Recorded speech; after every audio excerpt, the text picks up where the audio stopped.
Hey there, YouTubers! This is another fun-filled episode of Kyler Wilson and Monica Kasurik beating up another movie.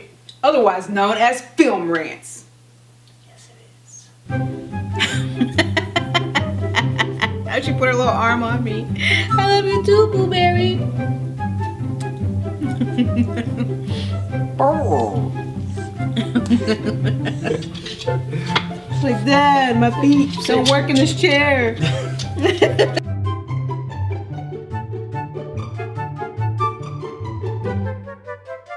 On today's episode, we will be reviewing a movie unlike any you have ever seen. I guarantee. This movie grossed $1.8 million. Million! Not billion. Not 200 million. 1.8 million!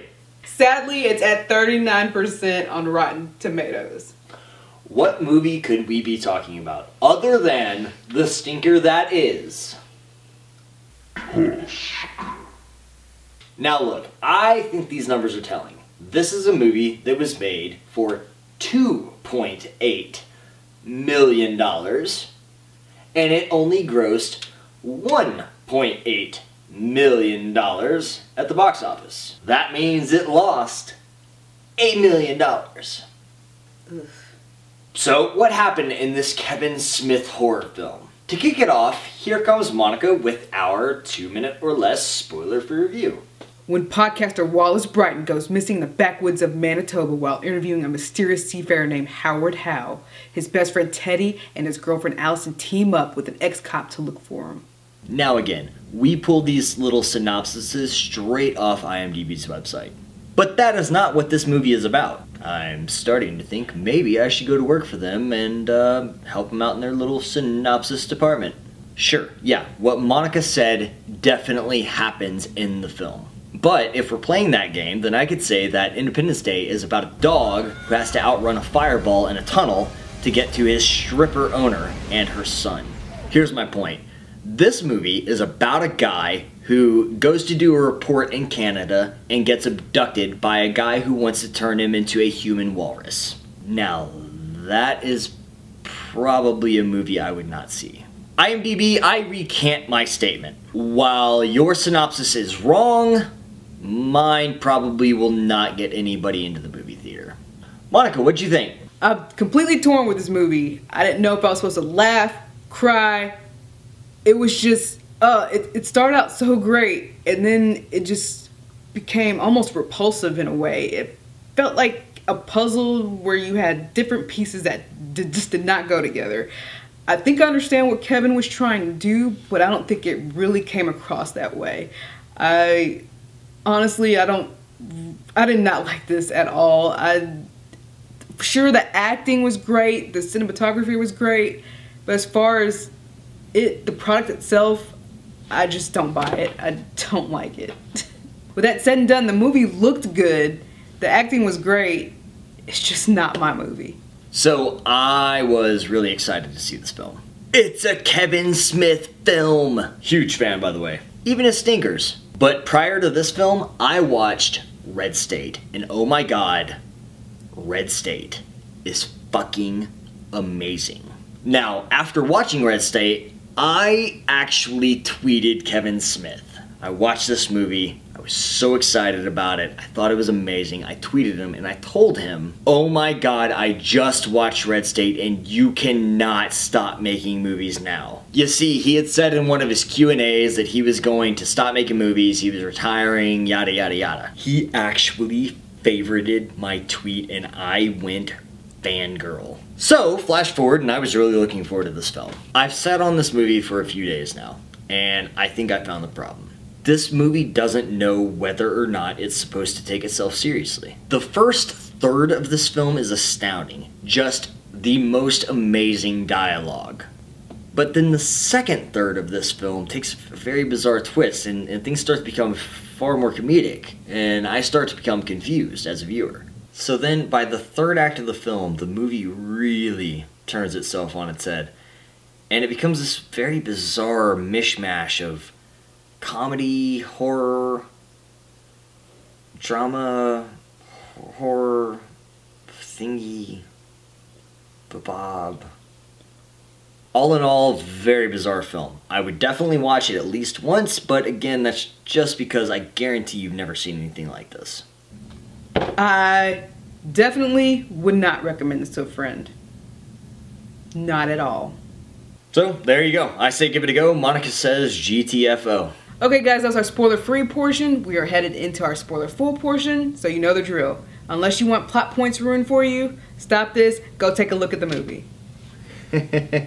she said, go look at the movie. She recommended you go see the movie, and though she said, I do not endorse this film.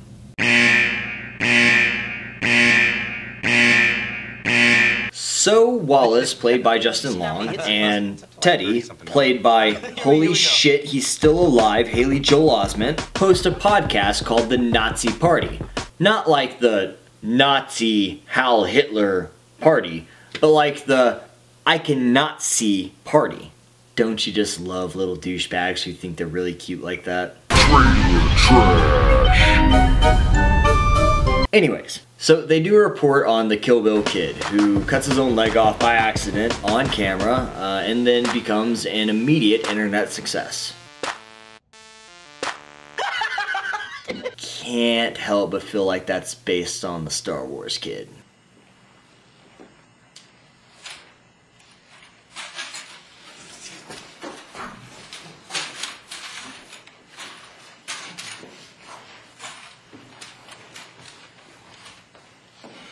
So, Justin Long sets up an interview with the Kill Bill Kid and goes to Canada to interview him. When he gets there, he finds out that the Kill Bill Kid has indeed killed himself.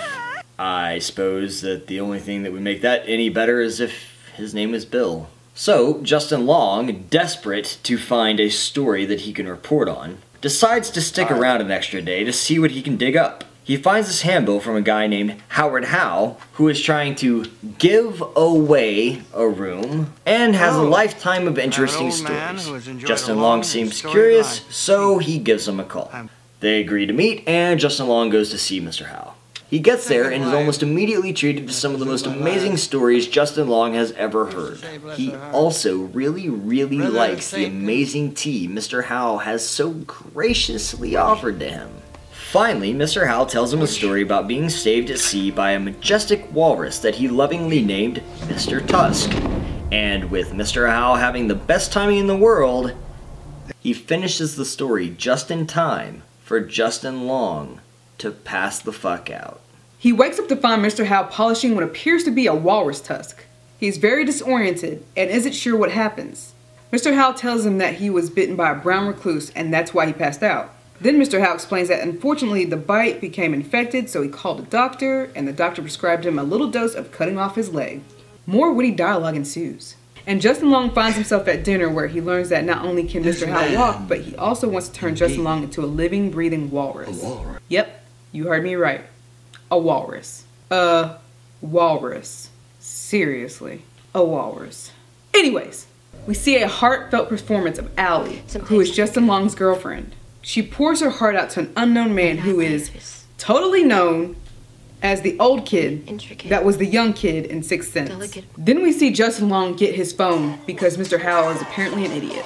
So Justin gets his phone and calls his girl and his friend, and then he gets caught by Mr. Howe. Allie and Teddy meet with a private detective played by someone we recognize, but we aren't exactly sure at the moment who it is. Oh, this elusive devil made of the flesh.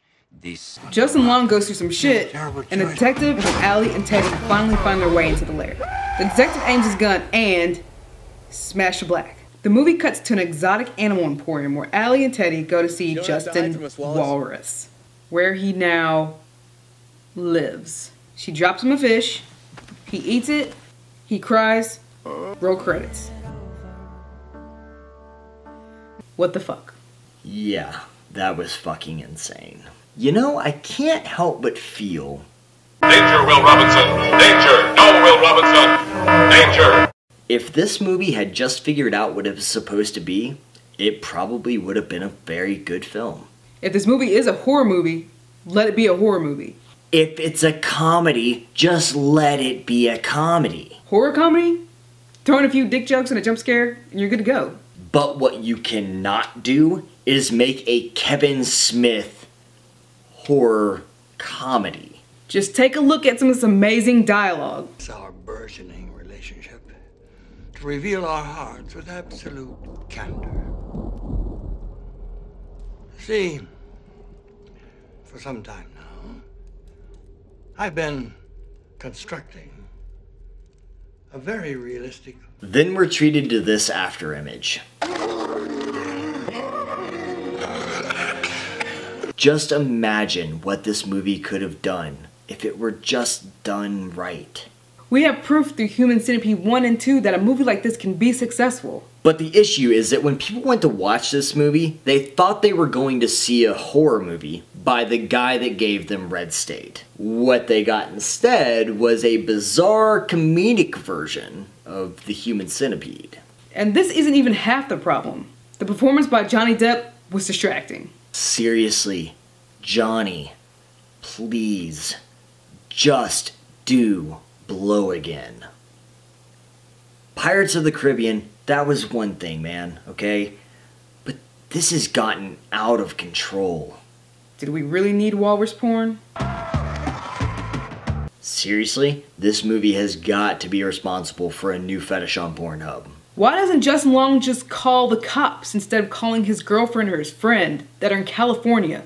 Literally one of the furthest places away from him. But again, these are things we would not even bring up if we thought we were supposed to be watching a B horror flick. We thought we were going to get a Kevin Smith horror movie with a little bit of comedy. But we didn't. Sad fucking day. You know what? Monica didn't want me to do this, but I'm going to do it anyway, and I hope you guys watch this. Here's what I think would have made a great ending to the film. So, the ending we got was Johnny Depp steps in as the detective with the other two people, and he aims his gun, and then it just smashes to black. And then we cut to Justin Long being at a exotic animal emporium, and they've kept him somehow, way, shape, or form at this place. And then they toss him a fish, and he eats it, and he cries because he's not an animal, but he is an animal, and it's fucking stupid. What would have been great is if Johnny Depp had aimed that gun and then smashed to black, and then they cut to the scene where she says her grandfather told her, "Don't be afraid to cry. Crying is what separates us from the animals." And then it cuts back to Justin Long in the walrus costume, looking down the barrel of that gun and looking at his girl and his friend, and he realizes he is too far gone. And he starts to cry. And then Johnny Depp does what Johnny Depp should have done. And he blows him away. That would have been the ending to this film that would have made everything better. Guys, again, thank you so much for stopping by. We really appreciate it. Catch us again next week. We'll have another episode for you. Be sure to like and subscribe below. Hit us up on Facebook and Twitter. Bing, bam, boom. What'd you think of Tusk? But I'm right, her delivery was weak as shit. It wasn't. I felt like it was good. I'm working on 0 hours sleep.